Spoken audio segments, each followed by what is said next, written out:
अच्छा, doctor Naveed, university of agriculture Faisalabad. हम potassium polysulphide, calcium polysulphide और कॉपर पॉलीसल्फाइड के बारे में बात करेंगे। मार्केट में ज्यादातर जो है ना वो पोटाशियम पॉलीसल्फाइड की सेल है, उसको एज ए सल्फर सोर्स और एज ए पोटाशियम सोर्स जो है ना सेल किया जा रहा है, जो कि highly highly alkaline in nature है। 14 से भी ऊपर पीएच अगर होती तो वो शो करवाता। और जिसको पता नहीं क्या कहा जाता जी, चूहे की तोड़ है जी, उसकी स्मेल से ये हो जाता है जी, और बहुत कुछ जो है ना उस पर दावे किए जाते हैं, जो कि ऑल टूगेदर जो है ना वो बिल्कुल गलत है। अच्छा, फिर इसको as a source of nutrient के साथ साथ इसको एज ए फंजीसाइड के तौर पे भी लोग क्लेम करते हैं जी। ये कॉपर पॉलीसल्फाइड, उसकी भी 14 पीएच है।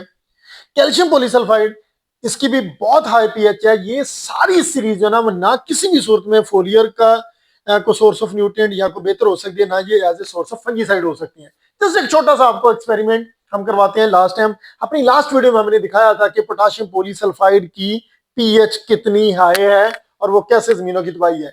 बेसिकली जब आप पोटाशियम पॉलीसल्फाइड, कॉपर पॉलीसल्फाइड या कैल्शियम पॉलीसल्फाइड जो है ना जब आप बनाते हैं, यानी कॉपर, कैल्शियम या पोटाश का कोई भी सोर्स, सल्फर का सोर्स आप पोटाशियम हाइड्रोक्साइड अल्कली में ऐड करते हैं, तो वो पोटाशियम के हवाले से मैं बात करूं तो वो पोटाशियम थायोसल्फाइड और पोटाशियम पॉलीसल्फाइड बनता है, और साथ में बहुत ज्यादा फ्री फॉर्म में हाइड्रोक्सल आयन जो है ना वो बनते हैं, जिनको न्यूट्रल करना बहुत जरूरी है। इवन देन आप न्यूट्रल कर भी लें तो फिर भी ये सॉइल के लिए नुकसान है, क्योंकि पाकिस्तान का बड़ा मसला हाई पीएच जमीन है। हाई पीएच हमारी सॉइल्स की है, और हाई पीएच जो है वो न्यूट्रल फिक्सेशन का बाइस बनती है, कंपैक्शन और भी बहुत सारे इश्यूज हैं उसमें।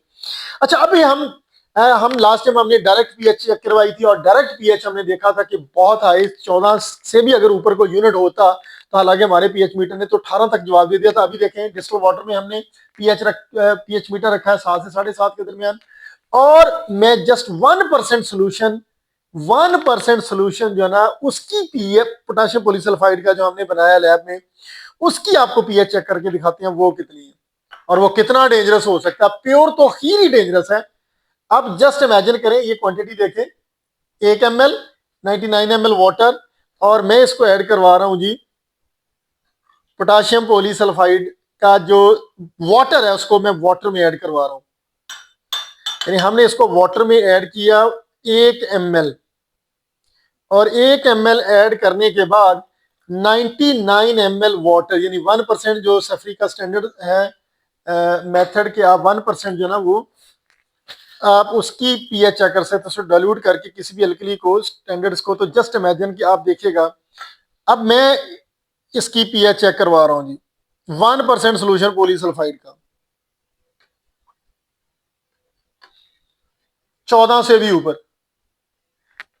मैंने कहा ना पीएच मीटर ये हमारा पोर्टेबल है, 18 यूनिट दिखा रहा है, 14 यूनिट पीएच के होते हैं।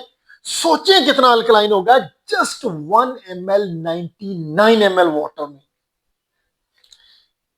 तो आप सोचें ये प्योर जब ऐड करेंगे तो ये कितना तबाहकुन होगा सॉल्स के लिए। इतना हाई पीएच, अनबिलीवेबल।